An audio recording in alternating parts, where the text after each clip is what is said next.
جس کے اندر خوف خدا نہیں ہے، دیکھ لیجئے ہماری مسجدوں میں رمضان میں تراویح ہوتی ہے، حافظ صاحب تراویح پڑھاتے ہیں، قرآن پڑھاتے ہیں، پورا قرآن ختم کر دیتے ہیں، پہلی تاریخ سے لے کے 30ویں یا 29ویں روزے تک ایک قرآن پورا مکمل کر دیا جاتا، ختم. لیکن اس کے بعد آپ دیکھ لیجئے جیسے ہی رمضان کا چاند ہوا، عید کا چاند ہوا، وہی روزہ کھولنے والے، افطار کرنے والے لوگ، وہی اللہ سے ڈرنے والے لوگ، وہی خوف خدا اپنے اندر پیدا کرنے والے لوگ چاند ہوتے ہی بازاروں کی رونق بڑھاتے ہیں. اور ہماری ماں بہنیں اس طریقے سے بازاروں میں گھومتی ہیں کہ غیر مردوں کے ساتھ ان کے دھکے لگتے ہیں، ان کے جسم ایک دوسرے سے ٹچ ہوتے ہیں، اور کوئی ان کو پرواہ نہیں ہوتی اس بات کی.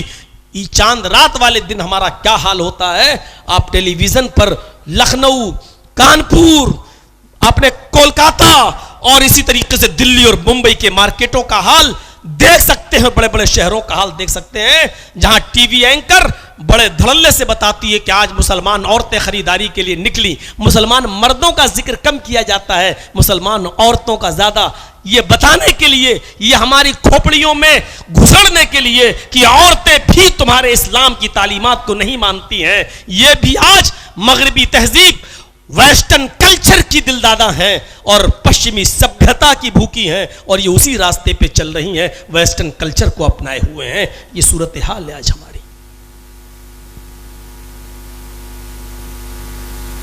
ہماری زندگیوں میں کہاں انقلاب آ رہا ہے. مرچ پہلے تیکھی تھی، آج بھی تیکھی ہے. نمک پہلے نمکین تھا، آج بھی نمکین ہے. شکر پہلے میٹھی تھی، آج بھی میٹھی ہے. نمک کی تاثیر نہیں بدلی، مرچ کی تاثیر نہیں بدلی، شکر کی تاثیر نہیں بدلی. وہ لوگوں قرآن جو پہلے پڑھتے تھے اور سنتے تھے ان کی دنیا بدل جاتی تھی. وہ اسلام قبول کر لیا کرتے تھے، وہ اسلام کے ہیرو بن جایا کرتے تھے، وہ اسلام کے دل دادا ہو جایا کرتے تھے، وہ اسلام کے نام پر مرتے تھے اور اسلام کے نام پر جیتے تھے. ان کا اوڑھنا بچھونا اسلام ہو جایا کرتا تھا. وہ چلتے تھے تو اسلام کے طریقے پر، وہ اڑتے تھے تو اسلام کے طریقے پر، وہ بیٹھتے تھے تو اسلام کے طریقے پر، وہ کھاتے تھے تو اسلام کے طریقے پر، وہ شادیاں کرتے تھے تو اسلام کے طریقے پر. ان کی زندگی کا ایک ایک منٹ اسلام کے اصول اور ضابطوں پر چلتا تھا.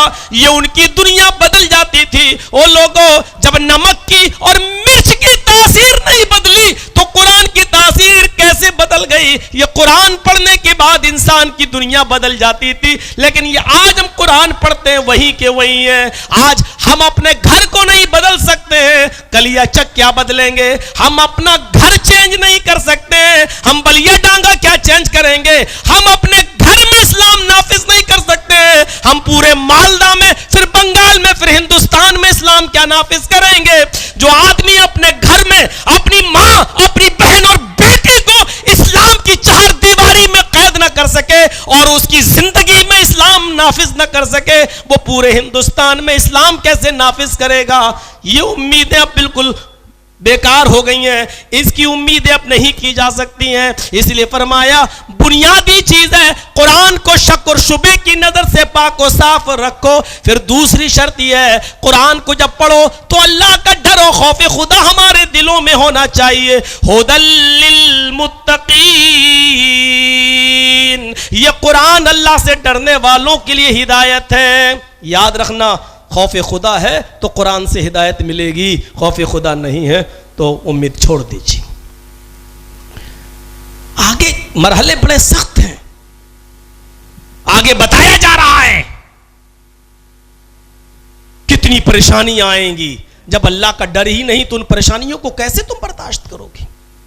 اسلام نام ہے قربانی دینے کا، ہم قربانی دینا جانتے ہی نہیں ہیں.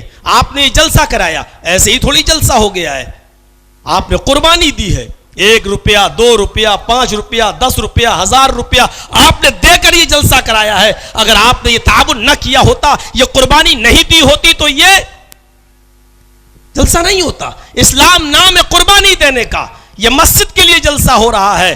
مسجد اللہ کا گھر ہے. اللہ آسمان سے زمین پر اپنا گھر بنانے کے لیے نہیں آئے گا.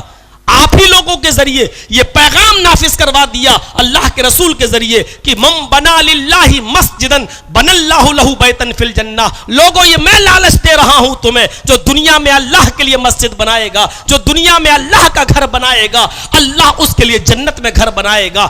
اگر تمہیں میرے اس لالچ پر یقین ہے اور جنت میں اپنا گھر چاہتے ہو تو دنیا میں میرے گھر کو آباد کرو, میرا گھر بناؤ. اگر میرا گھر دنیا میں بناؤ گے تو آخرت میں ہم تمہارا گھر بنائیں گے. تو مٹی اور چونے اور گارے سے, سیمنٹ سے ہمارا گھر بناؤ گے, ہم ایک اینٹ سونے کی اور ایک اینٹ چاندی کی, اس سے تمہارے گھر کو ہم تعمیر کریں گے, ہم تمہیں وہ گھر دیں گے. میرے پیارے ساتھیوں, اگر اللہ کے نبی کے دیے ہوئے اس لالچ پر اگر ہمارا یقین اور ایمان ہے تو ہم بڑھ چڑھ کر آگے بڑھیں, اور نہیں ہے خوف خدا ہمارے اندر تو ہمیں ہدایت نہیں مل سکتی.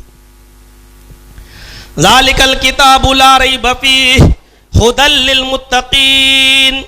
اللہ سے ڈرنے والوں کے لیے ہدایت ہے. اب اللہ سے ڈرنے والوں کی ایک تیسری قسم کی طرف قرآن اشارہ کر رہا ہے. کن لوگوں کے لیے اللہ سے ڈرنے والے کون ہیں؟ الذین یؤمنون بالغیب. ایک ایک چیز پر آئیے. الذین یؤمنون بالغیب, جو غیب پر ایمان رکھتے ہیں. غیب پر ایمان کا کیا معنی ہے؟ غیب پر, چھپی ہوئی چیزوں پر ایمان رکھتے ہیں. چھپی ہوئی چیزیں بھی ہیں, ہاں, جو ہمارے سامنے نہیں ہے لیکن ہیں. جیسے اللہ کو ہم نے دیکھا نہیں لیکن ایمان ہونا چاہیے. جنت کو ہم نے دیکھا نہیں لیکن ایمان ہونا چاہیے. جہنم کو ہم نے دیکھا نہیں لیکن ایمان ہونا چاہیے. یہ قرآن کن لوگوں کے لیے ہدایت ہے؟ جو چھپی ہوئی غیب کی چیزوں پر یقین رکھتے ہیں. جنات کو دیکھا نہیں لیکن ایمان رکھتے ہیں. جنات کو دیکھا نہیں, مولوی صاحب بہت دیکھا. کہاں دیکھا؟ پاکھنڈیوں کے پاس, بہروپیوں کے پاس روز جنات آتے ہیں. آپ نے دیکھا ہوگا ایک مولوی کے پاس ایک عورت بیٹھی ہے, آنکھ کھولے کر رہی ہے, اور مولوی کہہ رہا ہے اس کے اوپر جنات آ گیا ہے اور پڑھ رہا ہے. صرف مولوی کو دکھ رہا ہے وہ جنات,